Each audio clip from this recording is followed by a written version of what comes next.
नमस्कार दोस्तों, फिर से एक बार स्वागत है आपका अनकही अनसुनी वाल्मीकि जी की रामायण। इसमें हम ऐसी कई सारी बातें करते हैं जो हालांकि वाल्मीकि जी ने उनकी रामायण में लिखी हुई है, पर कहीं हमने सुनी नहीं है या किसी ने सुना ही नहीं है और हमारा ध्यान नहीं है। ऐसी कुछ बातें जो रोचक बातें और भगवान रामचंद्र जी से जुड़ी हुई भी ऐसी कई बातें जो कहीं सुनी नहीं है या तो हमें पता नहीं है। हालांकि मैंने पहले ही बताया कि वाल्मीकि जी ने उनकी रामायण में ये सारी बातें लिखी हुई है और यही कुछ बातें लेके हम आपके सामने आते हैं और यही सारी बातें, रोचक बातें बताने के लिए प्रसिद्ध ज्योतिषी हमारे गुजरात के और धर्म के ज्ञाता ऐसे ज्योतिषी चेतन पटेल हमारे साथ उपस्थित है। चेतन जी, स्वागत है आपका इस कार्यक्रम में। नमस्कार। चेतन जी, अगले एपिसोड में हमारे दर्शकों को आपने बताया था कि कार्तिक का जन्म हो गया। उमा जी जो क्रीड़ा में थे भगवान शिव जी के साथ, उनमें विक्षेप हुआ, गुस्से हो गई। अब सवाल मेरा ये होता है कि उस तेज का, वो तेज जो अग्निदेव के पास सुरक्षित था, भगवान शिव जी का वो तेज, फिर आगे उस तेज का क्या हुआ? कहते हैं कि कार्तिकेय के जन्म के समय देवी उमा बहुत क्रोधित हो गई थी क्योंकि उनकी क्रीड़ा में बाधा आई जी। तभी उन्होंने सभी देवताओं को श्राप दे दिया था कि आज से तुम्हारी पत्नियों से भी कोई संतान तुम प्राप्त नहीं कर पाओगी।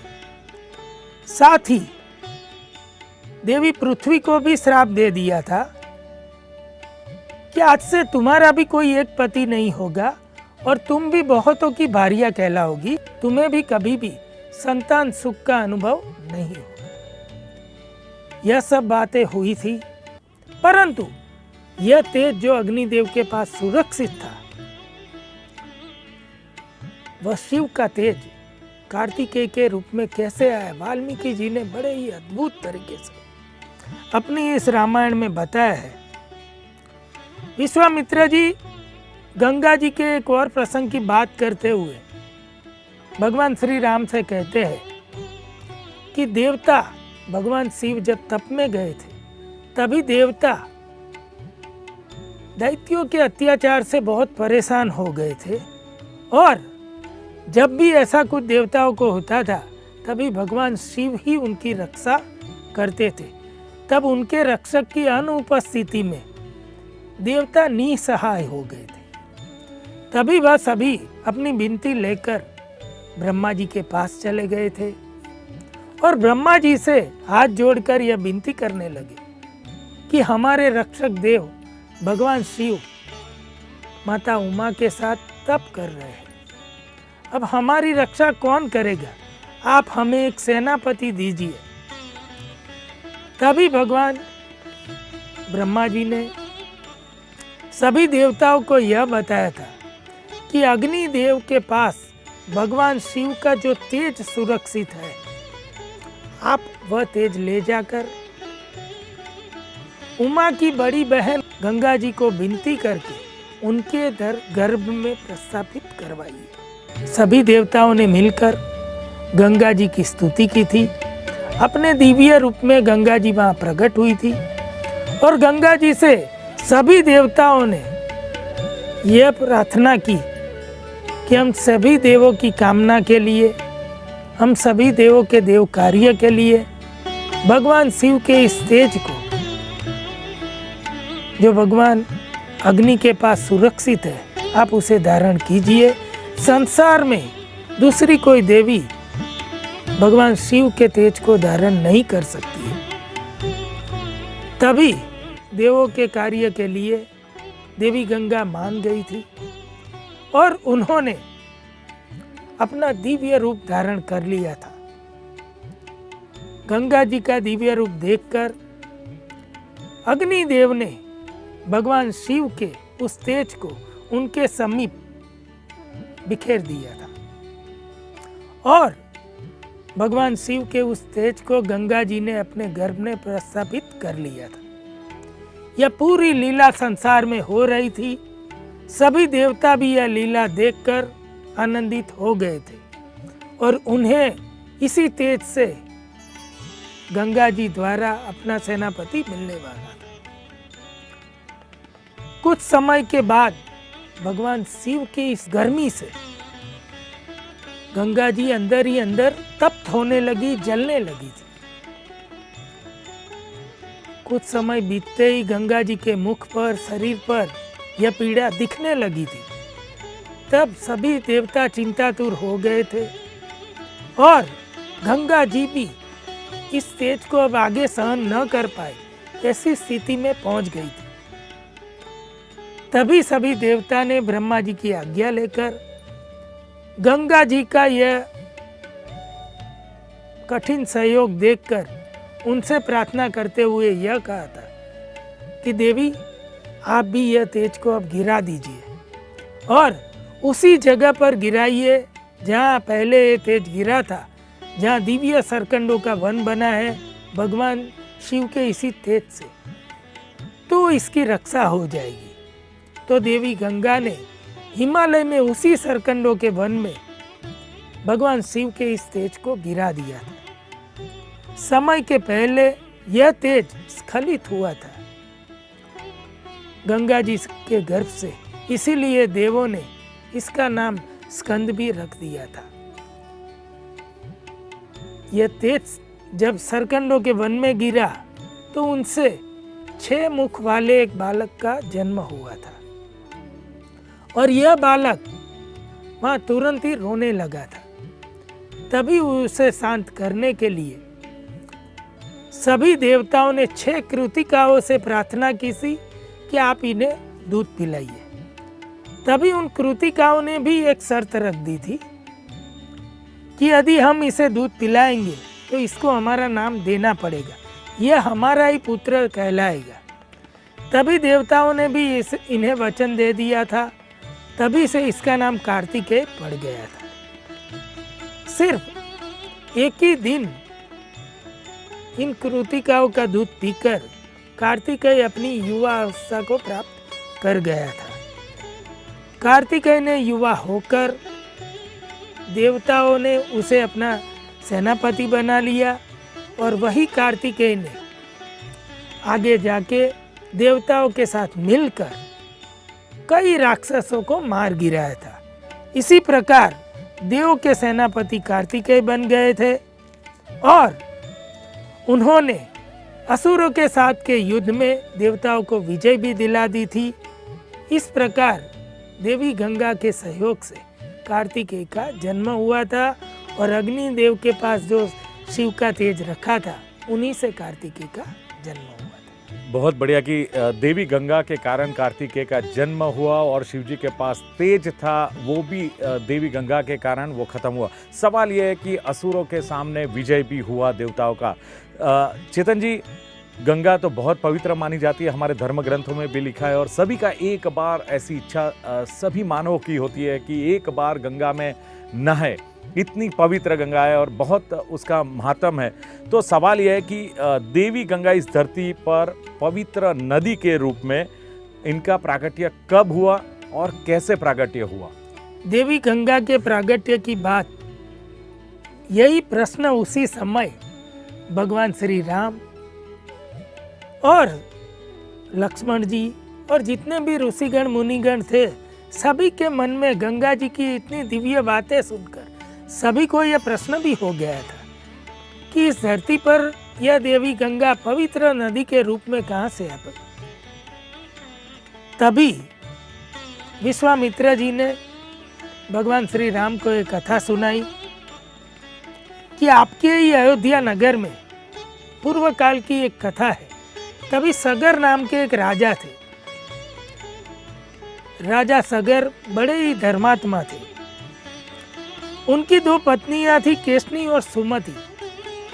उन्हीं 2 पत्नियों को लेकर राजा सगर पुत्र प्राप्ति के लिए यज्ञ करने के लिए हिमालय चले गए। वहां उन्होंने पुत्र प्राप्ति के लिए यज्ञ किया और बहुत तप किया। तभी उन्हें वरदान से उनकी एक पत्नी केशनी को एक पुत्र की प्राप्ति हुई और सुमति को 60,000 पुत्रों की प्राप्ति हुई। इस प्रकार राजा सगर को पुत्र मिल गए। वह सभी हिमालय से लौटकर अयोध्या आ गए और अपना राज कर रहे थे। सगर का एक पुत्र जो केसनी का पुत्र था, उसका नाम था असमंजस। यह असमंजस बड़ा होकर एक विचित्र स्वभाव का राजा हुआ।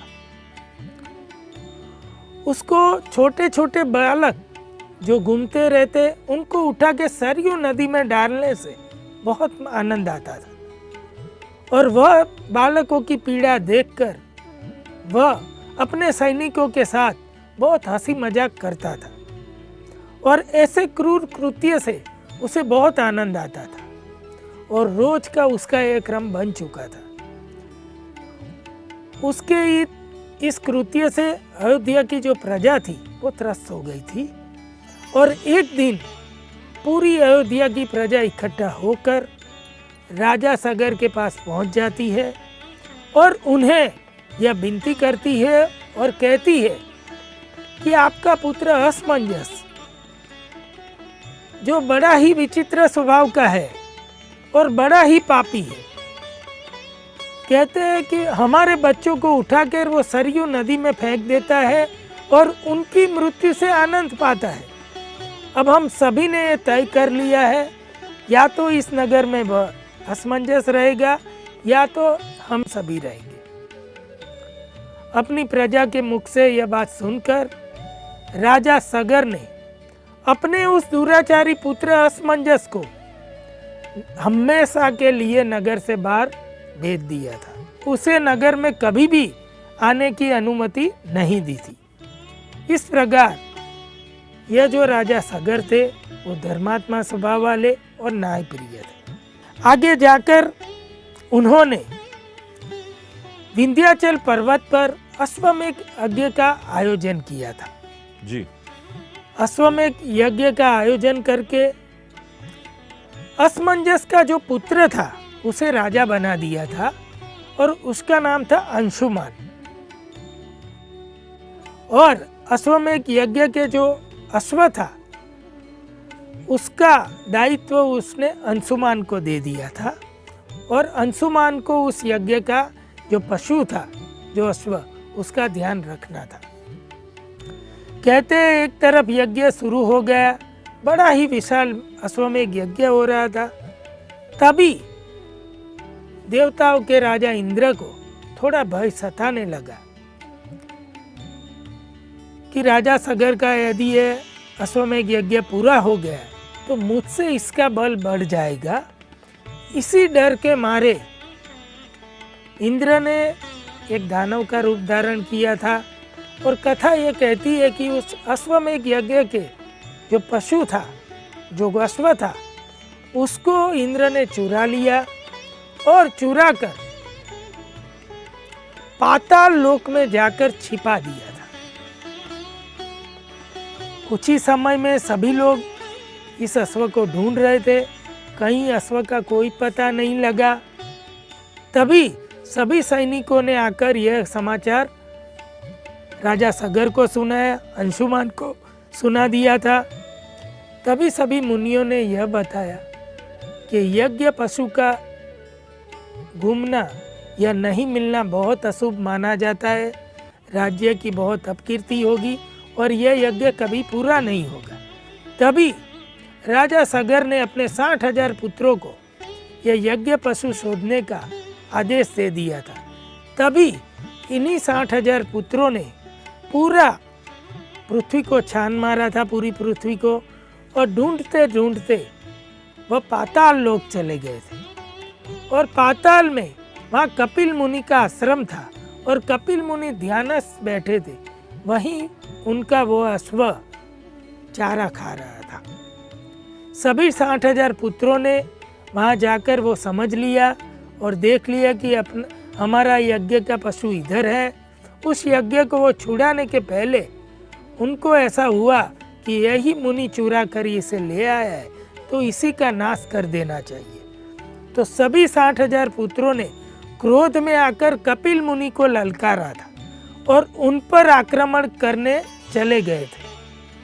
तभी कपिल मुनि जो अपने तप में लीन थे, उन्होंने क्रोधवश अपनी आंखें खोली और एक ही हुंकार लगाई थी और उनके तपोबल से पूरे 60,000 पुत्र सगर के जलकर भस्म हो गए थे और राखों का ढेर वहीं लग गया था।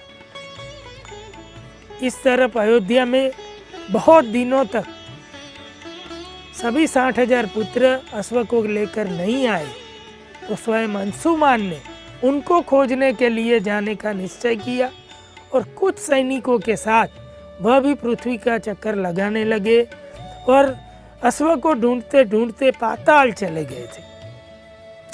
पाताल लोक में पहुंच गए, वहां उन्हें वह अश्व मिल गया। तभी कपिल मुनि वहां ध्यानस्थ थे और यह राखों का ढेर पड़ा हुआ था। तभी उनको यह सब कुछ ऐसा लगा कि हमारे 60,000 जो चाचा थे शायद उन्हीं का ये राखों का ढेर है। वह यह सब सोच रहे थे। तभी भगवान विष्णु का वाहन जो गरुड़ है वो वहाँ पे आ गए थे और कहते हैं कि सगर के जो 60,000 पुत्र थे उनके गरुड़ जी मामा लगते हैं। इसीलिए उन्होंने अंशुमान को यह बात सुनाई थी कि कपिल मुनि के श्राप से तुम्हारे चाचा का यह हाल हुआ है। तभी उस राख पर अंशुमान जब जलाभिषेक करने जा रहे थे, तभी गरुड़ ने उन्हें यह भी बताया कि इस जल से यह पाप से वो मुक्त नहीं हो पाएंगे। इनको यदि मुक्त करना है तो तुम्हें ब्रह्मलोक से गंगा जी को लाना होगा और गंगा के पवित्र जल से ही इन्हें स्वर्ग की प्राप्ति हो सकती है, अन्यथा इन्हें कभी मुक्ति नहीं मिलेगी। तभी अंशुमान ने उनकी यह सब बात सुनकर अश्वमेध यज्ञ के उस अश्व को अपने साथ लेकर वह अयोध्या चले आए थे। अयोध्या आकर राजा सगर से उन्होंने पूरी बात कह सुनाई और उन्हें बताया कि गरुड़ जी ने यह बताया कि जब तक देवी गंगा धरती पर आकर वहां तक उसी जल से, देवी गंगा के जल से ही आपके 60,000 पुत्रों का, मेरे चाचाओं का उद्धार होगा और उन्हें स्वर्ग की प्राप्ति होगी। अपने पौत्र अंशुमान की बात सुनकर राजा सगर ने भी अयोध्या में करीबन 30,000 वर्ष तक राज किया था और हजारों वर्षों तक गंगा जी को लाने के लिए बहुत प्रयास किए और हजारों साल तक तप भी बहुत किया था, फिर भी वो गंगा को धरती पर नहीं ला सके थे और तप करते करते वह भी ऐसा कहते हैं कि देवलोक को प्राप्त हो गए थे और तभी अंशुमान अयोध्या के राजा बन गए थे। दिलीप जी। बिल्कुल चेतन जी, आपने बताया हजारों साल के तप के पश्चात भी देवी गंगा, माता गंगा जो पवित्र नदी है वो पृथ्वी पर नहीं आई। तो फिर अब ये सवाल रहता है कि वाल्मीकि जी की रामायण में क्या लिखा है कि फिर कैसे गंगा जी का अवतरण पृथ्वी पर क्या हुआ, कैसे हुआ, और इतने सालों तप करने के पश्चात भी नहीं आए, तो फिर धरती पर इनका अवतरण कैसे हुआ? कहते हैं कि अंशुमान जी भी गंगा जी को स्वर्ग से धरती पर लाने के लिए अपना राज्य अपने पुत्र दिलीप को सौंपकर कई वर्षों तक, हजारों वर्षों हिमालय पर तप करने चले गए थे। लेकिन उनके तप से भी गंगा जी धरती पर नहीं आई और अंशुमान ने भी अपना देह त्याग दिया था। तभी अंशुमान के मृत्यु के बाद उनके पौत्र राजा भगीरथ ने यह कार्य उठाया था और निश्चय किया था कि वह किसी भी हाल में देवी गंगा को पृथ्वी पर अवतरण कराएंगे।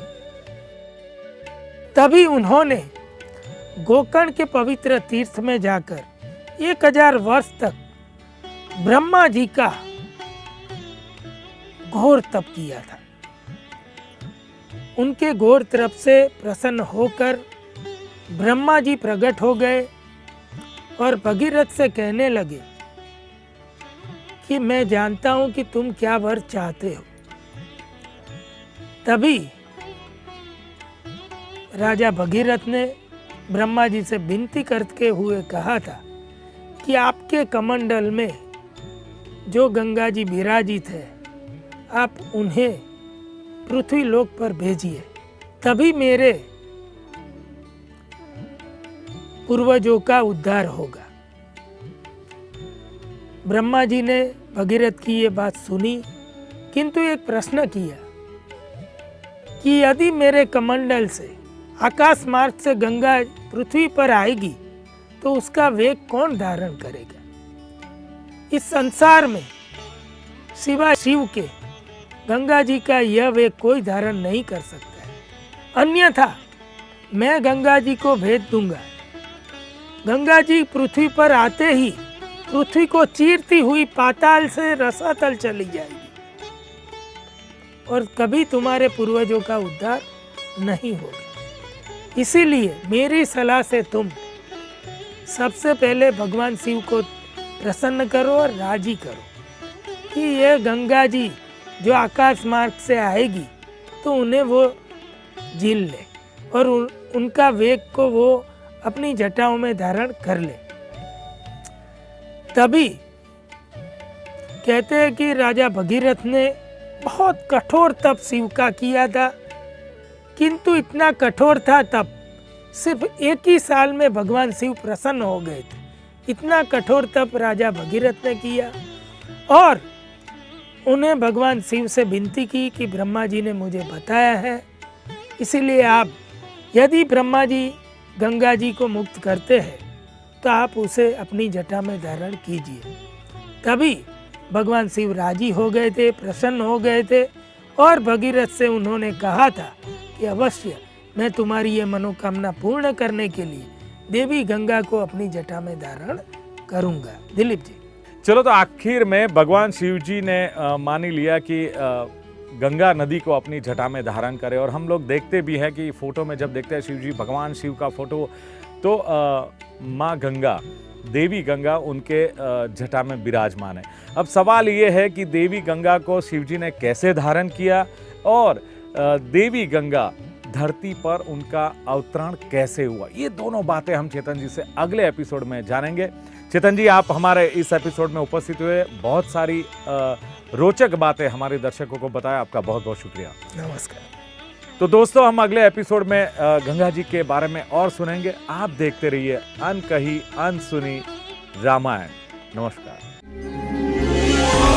राम जय सीताराम, राम जय सीताराम। દર્શક મિત્રો, જ્યોતિષી ચેતનભાઈ પાસેથી જ્યોતિષ કે વાસ્તુશાસ્ત્ર અંગે માર્ગદર્શન મેળવવા માટે અમારી વેબસાઇટ www.bestjyotishi.com ની મુલાકાત લો। દર્શક મિત્રો, આવા સચોટ અને માહિતીસભર વિડીયો જોવા માટે અમારી ચેનલને સબસ્ક્રાઇબ કરો અને બેલ આઇકોનને પ્રેસ કરી અમારા નવા વિડીયો મેળવો।